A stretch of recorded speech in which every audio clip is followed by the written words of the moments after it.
민수기 28장 16절에서 31절까지의 말씀입니다.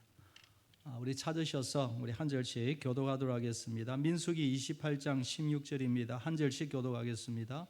첫째 달 14째 날은 여호와를 위하여 지킬 유월절이며 또 그날 15째 날부터는 명절이니 이래 동안 무교병을 먹을 것이며 그 첫날에는 성회로 모일 것이요 아무 일도 하지 말 것이며 수송아지 2마리와 수양 1마리와 1년 된 수양 7마리를 다 흠없는 것으로 여호와께 화제를 드려 번제로 하게 할 것이며 그 소재로는 고운 가루에 기름을 섞어서 쓰되 수송아지 1마리에는 10분의 3이요 수양 1마리에는 10분의 2를 드리고 어린 양 7에는 어린 양 1마리마다 10분의 1을 드릴 것이며 또 너희를 속죄하기 위하여 수염소 1마리로 속죄죄를 드리되 아침에 번제 곧 상번제 외에 그것들을 드릴 것이니라.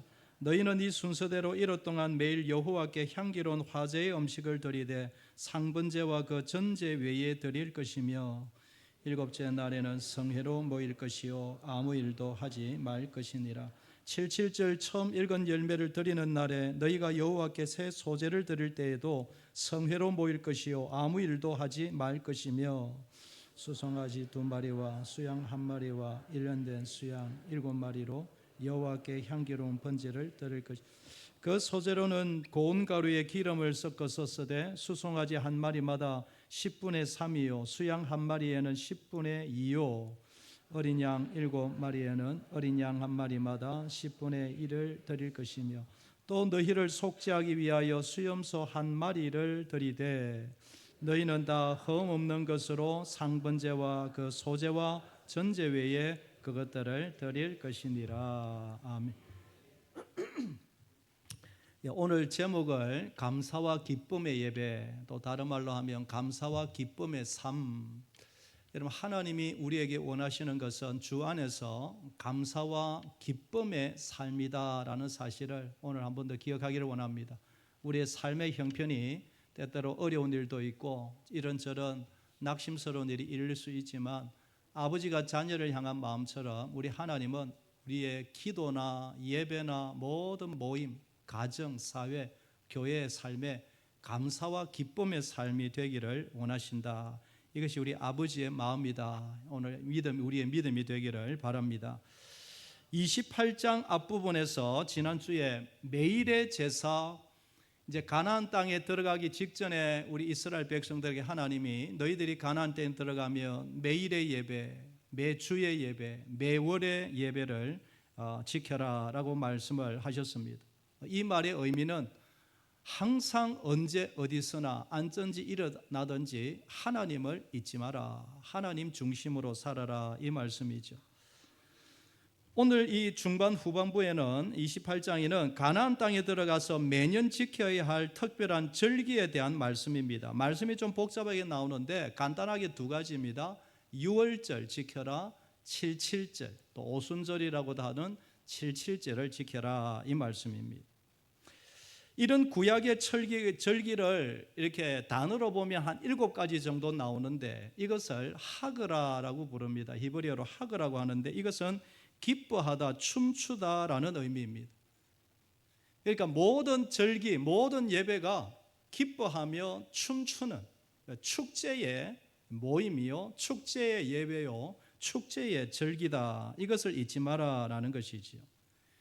매주, 매일, 매년 어떤 절기 때마다 하나님 앞에 모일 때는 기쁨의 축제가 되어야 되고 죄가 있어서 어두움이 있지만 회개하고 하나님 앞에 용서를 받은 이후에는 반드시 기뻐하고 감사가 즐거움이 풍성해야 된다. 할렐루야.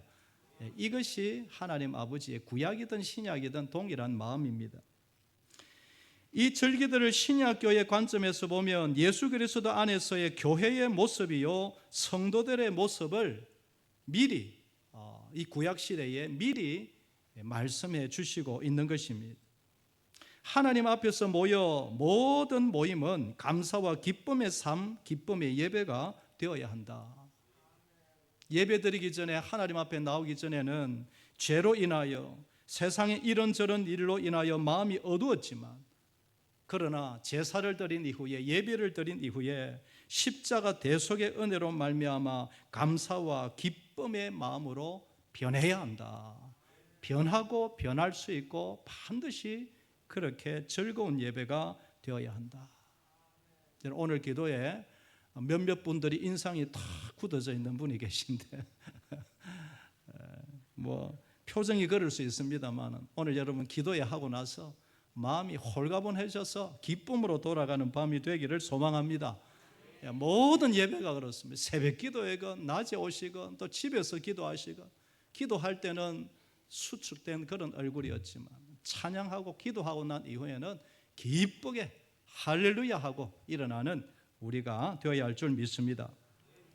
두 가지 절기 교훈 잘 알지만 복잡하지만 간단하게 살펴보겠습니다. 첫째로는 유월절의 교훈입니다. 유월절은 애굽의 노예로부터 구원받고 해방된 것을 기념하고 감사하는 절기죠. 모르는 우리 성도님들 잘 없을 겁니다. 출애굽기 12장 13절 말씀이 핵심적인 구절입니다. 우리 다 같이 한번 읽어볼까요? 시작. 내가 애굽 땅을 칠 때에 그 피가 너희가 사는 집에 있어서 너희를 위하여 표적이 될지라. 내가 피를 볼 때에 너희를 넘어가리니 재앙이 너희에게 내려 멸하지 아니하리라. 내가 피를 볼 때에 너희를 뭐하리라? 넘어가리라. 유월하리라. 여기서 유월절이 나온 것입니다. 모세를 통하여 주신 말씀처럼 어린 순양, 어린 양을 잡아서 그 피를 임방과 문설주에 바르라.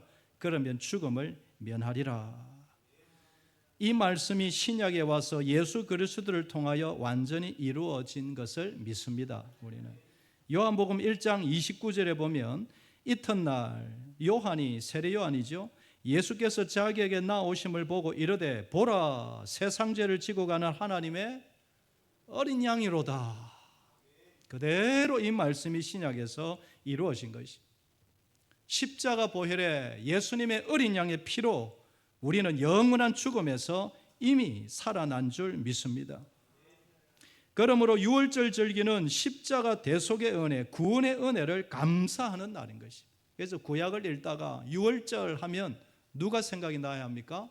예수 그리스도의 어린 양의 보혈. 그래서 우리의 마음이 기쁘고 유월절을 읽을 때마다 즐거워하는 것입니다. 그러므로 우리의 모든 예배의 근간에는 십자가 대속의 은혜에 대한 감사가 있어야 할 줄 믿습니다. 감사가 있어야 합니다.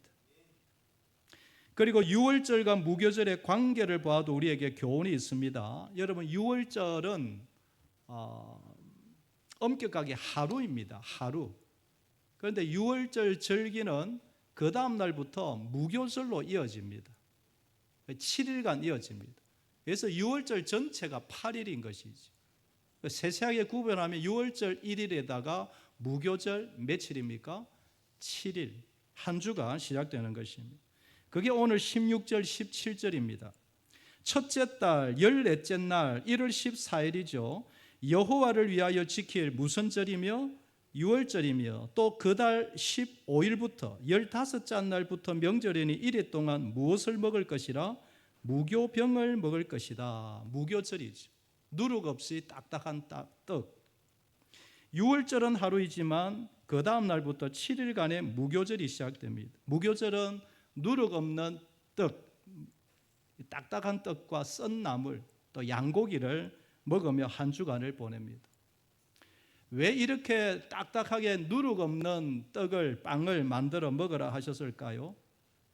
그러니까 7일 동안은 그 유월절에 긴급했던, 우리로 말하면 그 3.1절 또 6.25 때 막 피난 내려와서 살아난 그 역사적인 사건, 긴박한 그날을 딱딱한 떡을 먹으면서 잊지 마라. 그러니까 하나님 생각하며 이렇게 잘 살고 있는 것 하나님의 은혜입니다. 그거 잊지 마라. 또한 누룩은 성경에서 여러 가지 의미가 있는데 죄가 퍼지는 그런 의미도 있습니다. 죄가 퍼지는. 그러니까 죄를 멀리하고 성결하라 이런 의미도 있는 것이지. 그러니까 십자가에 대한 대속이 유월절 하루로 끝나지 아니하고 적어도 7일간 계속 이어지면서 이 구원의 감사가 식어지지 않도록 자신을 돌아보고 정결하게 하라. 그래서 유월절 절기가 8일 동안 이어지는 것입니다. 십자가 은혜도 마찬가지입니다. 우리가 구원받았음에 주일 하루만 감사하는 것이 아니라 그냥 부활절 이런 특별한 절기만 감사하는 것이 아니라 늘 언제나 매일매일 지속적으로 이 구원의 감격이 식어지지 않도록 해야 할 줄 믿습니다. 매일매일 우리 자신을 돌아보라라는 것입니다. 뿐만 아니라 아직도 남은 싸움, 영적인 전투가 있음을 잊지 마라라는 것입니다. 이미 구원받았고 이미 영생을 받았고 이미 이겼지만 아직도 남은 죄와의 싸움이 있고 악한 유혹과의 싸움이 있고 원수 마귀와의 싸움이 있음을 잊지 마라. 잊지 마라. 이 유월절 무교절에 의미가 있는 것입니다. 뿐만 아니라 우리의 모든 영적인 싸움은 이미 이긴 싸움이라는 사실을 결코 잊지 마라라는 것입니다. 여러분 믿으시기를 바랍니다. 우리를 공격하는 악한 사탄이 매일매일 우리를 공격합니다. 물론 우리가 넘어지는 것 같고 우리가 또 지는 것 같지만 여러분 우리가 분명한 것은 이미 이긴 싸움을 싸우는 줄 믿습니다. 그렇다고 작은 죄라도 가볍지 않게 여기고 반드시 싸워 이겨야 하겠지만 우리는 이미 이긴 싸움을 이기고 있다. 이 믿음 잊지 마라. 뿐만 아니라 크고 작은 어떠한 죄라도 그 대속의 피가 헛되지 않도록 모든 전쟁과 전투에서 싸워 이겨라 라는 것입니다. 여러분 유월절을 볼 때마다 우리에게 구원의 감격이 날마다 일어나게 되기를 소망합니다. 뿐만 아니라 모든 영적인 전투에서 누룩이 퍼지지 아니하도록 우리에게 성결하도록 날마다 모든 싸움에서 이기는 승리하는 저와 여러분 되기를 주의 이름으로 축복합니다. 두 번째로는 77절의 교훈입니다. 77절. 여러분 77절은 말 그대로 77, 49 그 다음 날이 며칠째입니까? 50일 오순절입니다. 그래서 77절 오순절은 같은 절기이죠. 첫 곡식단을 베는 초실절부터 7주 49일이 되던 그 날이 바로 77절이요 그 다음 절이 바로 오순절인 것입니다. 여러분 이 77절 오순절의 의미는 우리가 알고 있죠. 예수님이 죽으시고 부활하신 이후에 50일째 되는 날 누가 오셨습니까? 성령 하나님이 강림해 오신 날입니다. 그래서 이 77절과 오순절의 신약적인 의미는 성령을 받은 날, 성령 충만의 기쁨을 누리는 날. 할렐루야. 날마다 성령 충만을 우리가 사모하고 또 소망하지만 특별히 77절 오순절을 이야기를 들을 때마다 성령이 오신 날, 성령 충만함을 기뻐하는 날. 여러분 성령이 오심으로 어떤 일이 일어났느냐 할 때 뭐 여러 가지 설명할 수 있겠지만 성령이 우리에게 이 땅에 오심으로 가장 중요한 사건은 이방인과 유대인이 하나 되는 일이었습니다. 한번 따라볼까요? 이방인과 유대인이 하나 되었다. 이게 가장 큰 의미 중에 하나입니다. 유대인과 이방인은 결코 하나 될 수 없었습니다. 유대인은 이방인을 대하여 개라고 욕을 했습니다. 한 사람 뭐 몇 사람이 아니고 민족적으로 여러분 사마리아 마을로 들어가지 않았죠. 그들을 향하여 그렇게 짐승 취급을 했습니다. 여러분 그런 그들이 누가 오심으로 성령이 오심으로 하나 된 것입니다. 어제까지만 해도 원수요 그냥 대적자인데 성령이 오심으로 서로가 부둥켜 안는 형제 자매가 된 것입니다. 왕족이든 노예이든 헬라인이든 유대인이든 모두가 하나 되는 것입니다. 안디옥 교회가 그거죠. 모두가 하나 되어서 노예와 주인이 왕족과 천민이 하나 되어서 서로 손모아 기도하고 세계 복음화 선교를 이루어 내었던 것입니다. 그래서 성령 역사의 가장 큰 특징은 주 안에서 하나 되는 것인 줄 믿습니다. 가정에 성령이 충만하면 어떤 일이 일어날까요? 하나 됩니다. 다른 일 일어나기 전에 하나가 됩니다. 교회에서도 마찬가지입니다. 언어와 피부와 문화를 뛰어넘어 성령이 임하면, 복음으로 하나 되면 모두가 하나 되어 예배하고 선교하게 되는 것입니다. 여러분, 이건 성령 충만의 역사뿐만 아니라 십자가 대속의 은혜의 역사도 마찬가지입니다. 에베소서 2장 16절에 보면 예수님으로 인하여 어떻게 되었는지를 우리에게 잘 알려주시고 있습니다. 조금 길지만 같이 한번 읽어볼까요? 시작. 또 십자가로 이 둘을 한 몸으로 하나님과 화목하게 하려 하심이라. 원수된 것을 십자가로 소멸하시고 또 오셔서 먼 데 있는 너희에게 평안을 전하시고 가까운 데 있는 자들에게 평안을 전하셨으니 이는 그로 말미암아 우리 둘이 한 성령 안에서 아버지께 나아감을 얻게 하려 하심이라. 아멘. 십자가 대속의 은혜의 가장 큰 특징이 뭡니까? 하나님과 우리를 뭐하게 하셨다? 하나 되게 하셨다. 화목하게 하셨다. 원수로 하나 되게 하셨다. 그러니까 평안이 넘치게 하셨다. 모두가 성령 안에서 아버지께 나아가게 하셨다. 왜 여러분, 정리를 하면 십자가 대속의 은혜와 성령 충만의 공통점이 뭡니까? 서로 뭐 하는 겁니까? 하나 되는 것이에요. 할렐루야. 여러분, 간단하게 보이지만 그 어느 기적보다 이것이 저는 큰 기적이라고 믿습니다. 성령 충만의 역사가 뭐냐? 십자가 보혈의 가장 큰 특징이 뭐냐? 하나 되게 한 거예요. 하나님과 우리를 한 몸 되게 하고 이웃과 이웃을, 원수가 원수가 서로 하나 되게 한 것입니다.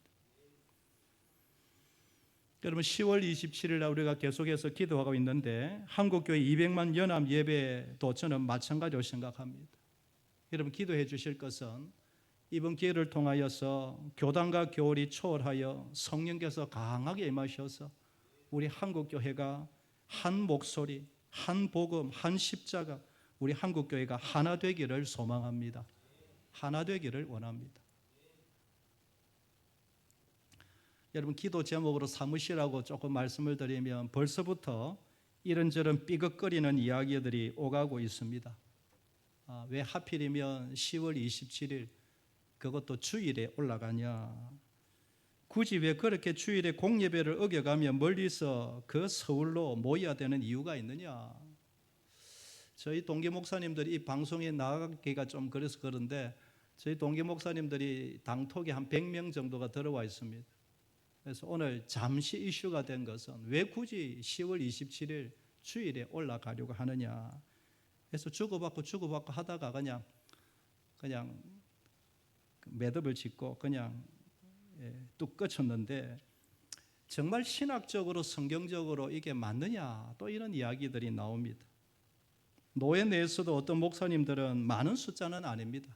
그러나 사견으로 꼭 그렇게 주일에 모여야 하느냐. 여러분은 어떻게 생각하십니까?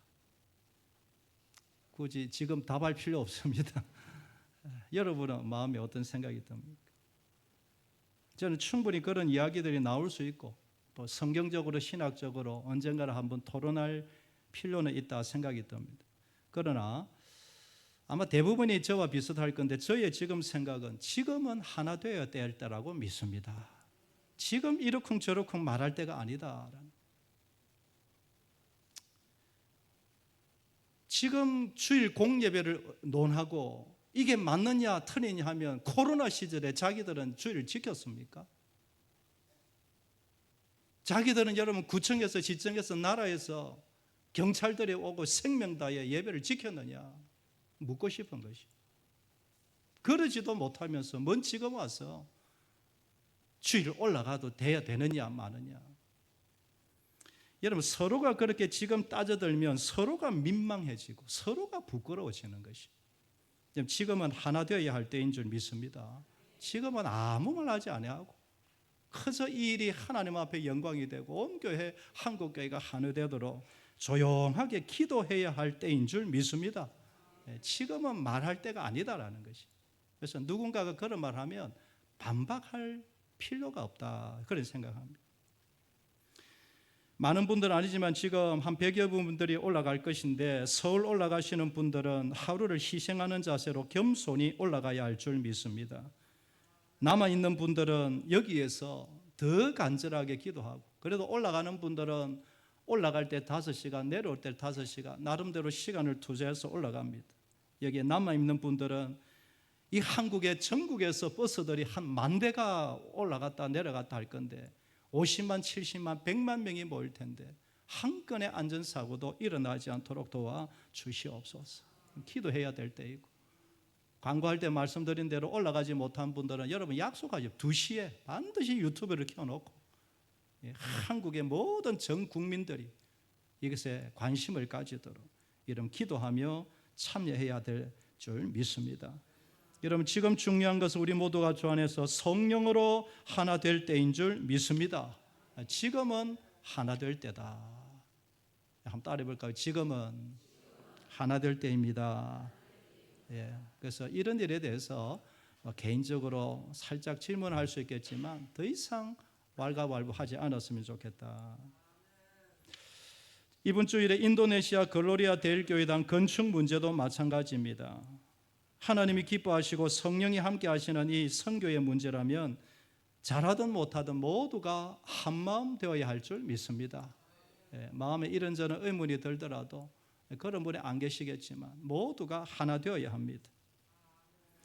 여러분, 산피모 목사님, 덱기 목사님 부부를 초청하면서 피부색도 다르고 언어도 통하지 않지만 성령에 하나 되게 하신 것을 우리 모두가 보았습니다. 그들 속에 있는 복음과 우리의 복음이 다르지 않다는 것을 보았습니다. 그들의 성령 충만이 우리의 성령 충만이라는 것을 우리는 지켜보았습니다. 그들의 복음에 대한 비전과 선교에 대한 비전이 우리의 선교 비전과 다르지 않다라는 것을 보았습니다. 주의 영이 함께하고 선교의 영, 전도의 영이 함께하는 곳에는 민족도 인종도 피부색도 뛰어넘는 줄 믿습니다. 그러므로 이번에 건축 헌금할 때 우리 이런 기회가 이제까지 언제 있었습니까? 그래서 우리 당회원들이 하나 되어 기도하는 마음으로 교회 앞에 내어놓을 때 여러분 같은 마음으로 함께해 주시기를 부탁을 드립니다.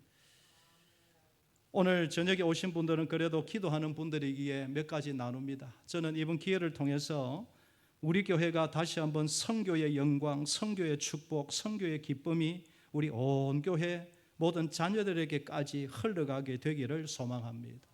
저도 목회자이지만 한 성도로서 하나님 앞에 한 성도로서 저 개인적으로 우리 가정에 하나님 선교의 은혜가 넘치게 하여 주시옵소서. 이것을 시작으로 선교의 기쁨, 선교의 영광, 선교의 축복이 다시금 시작되도록 은혜를 더하여 주옵소서. 기도하며 참여하고자 합니다. 담임 목사로서 지난 몇 개월 동안 작년부터 올해까지 저희의 선교적인 바람과 기도 제목은 이번 기회를 통해서 글로리아 대일교회당 건축뿐만 아니라 신학교까지 세워지면 좋겠다라는 바람을 가집니다. 여러분, 인도네시아가 살아나려면, 특별히 수마트라 북부 지역이 살아나려면 신학교가 세워져야 합니다. 아무리 교회가 세워지고 기도서가 세워지고 교회를 개척하여도 좋은 목회자가 배출되지 않으면 그것은 10년 이상, 20년 이상 오래 가지 못합니다. 좋은 목회자들, 특별히 개혁신앙에 좋은 건강한 신학을 가진 목회자들이 배출될 때에 인도네시아 10년, 20년, 30년 이후가 건강하게 세워질 줄 믿습니다. 여러분, 우리 한국의 복음이 강하게 자리 잡은 이유가 무엇일까요? 좋은 신학자들이 많았습니다. 그를 통해서 좋은 목회자들이 그래도 지난 60년, 70년, 80년대 우리 한국에 세워졌기 때문에 그래도 오늘까지 하나님의 은혜가 임했습니다. 신학교가 없으면, 좋은 목회자들이 세워지지 않으면 아무리 개척해도 10년, 20년 못 갑니다. 교회 여러분, 얼마나 중국에 이곳에 저곳에 얼마나 수만 개의 교회가 세워진 거 여러분 압니까? 그 통계를 여러분 아십니까? 과연 그대로 잘 되고 있을까? 결국에는 목회자의 문제요, 목사의 문제요, 그 교회 리더의 영적 리더의 문제인 것입니다. 지금 북부 수마트라 지역의 장로교 신학교가 너무 열악합니다. 우리 들어서 알지만 그 프로페서 그 학위를 가진 목사님이 산피모 목사님 한 분뿐이라는데 여러분 귀하다라는 의미도 있지만 너무너무 열악하다라는 것이. 적어도 5분, 10분 이상 되어야 수마트라가 살 수가 있는 것이. 지금 버닐 학교에서 15, 16년을 성경을 배우고 말씀을 배운 아이들이 고등학교 3학년 졸업을 합니다. 그 아이들이 지금 4명, 5명, 10명 목사가 되겠다고 하는데 그 아이들을 키울 신학교가 없으면 여러분 어떻게 되겠습니까? 5년 후에 10년 후에 어떻게 될까요? 결국에는 신학교입니다. 지금은 공간이 없어서 우리 장로님들 다녀오신 대로 저녁에 야간 수업을 하는데 야간 수업을 하면 나라의 학위 인정을 받지 못하는 실정인 것입니다. 그래서 우리가 기도해야 될 것은 당장 지금은 아니더라도 언제인가 빠른 시간에 최종적인 선교의 목적은 건강한 장로교 신학교가 세워지는 것으로 우리는 알아야 할 것입니다. 저는 이번 선교 건축 헌금을 통해서 글로리아 대일교회당뿐만 아니라 매단 지역의 장로교 신학교가 제대로 세워지는 그런 은혜가 있기를 소망합니다. 이번에 온 교회가 한마음이 되어 모든 성도들이 기쁨으로 참여하고 그래서 예상했던 것 외로 풍족한 선교 헌금이 채워지기를 진심으로 소망합니다. 저는 처음에 몇 구자 생각을 했는데 마음을 받고 최소한 우리 가정에서 10구자 이상은 해야 되겠다 그런 생각을 하고 있습니다. 그보다 더 훨씬 많이 하는 분도 많이 계시겠지만 어쨌든 10개월 나누어서 그렇게 모든 가족들이 참여하려고 합니다. 나도 하나님 앞에 성도로서 선교의 복을 내가 먼저 누리자 그런 마음이 있습니다. 오늘 오신 분들 기도 많이 하는 분들이시기 때문에 기억하시고 반드시 수마트라 지역에 건강한 신학교가 세워져야 10년, 20년, 30년 이후에 수마트라가 하나님의 역사를 이루내는 좋은 교회들이 세워질 수 있다. 여러분 기억하시고 기도 많이 해주시기를 부탁을 드립니다. 오늘 말씀의 결론을 내립니다. 여러분 우리의 모든 예배와 모임은 구원의 감사와 기쁨이 넘쳐야 할 줄 믿습니다. 여러분의 삶과 모든 일상에 감사와 기쁨이 끊어지지 않게 되기를 소망합니다. 뿐만 아니라 십자가와 성령의 역사는 모두를 하나 되게 만듭니다. 성령이 임하면 반드시 하나 됩니다. 여전도회가 남전도회가 모든 모임이 정말 성령이 함께 하시느냐? 복음으로 하나 되면 성령이 역사하고 계시는 것입니다. 저는 이번 10월 27일 한국교회가 그 어느 때보다도 성령의 역사로 하나 되는 은혜가 있기를 소망합니다. 모여서 그동안에 우리 한국교회 지도자들의 잘못과 우리의 잘못을 회개하는 미스바 운동이 일어나기를 원하고 그 기도회를 통하여 예배를 통하여 한국의 영적인 기류가 달라지기를 원하고 그 모습을 보는 우리 청년들 아이들이 언젠가 저들도 큰 문제를 만날 터인데 저들도 10년 20년 이후에 한 자리에 예배하는 그런 것이 학습되는 영적인 학습의 장이 되기를 소망합니다. 그래서 가시든지 여기 계시든지 우리 한국교회 하나님 살려주옵소서. 이것이 저와 우리의 이 한 주간 다음 주간 간절한 기도의 제목이 되기를 주의 이름으로 축복합니다. 우리 찬양을 하나 드리면 좋겠습니다.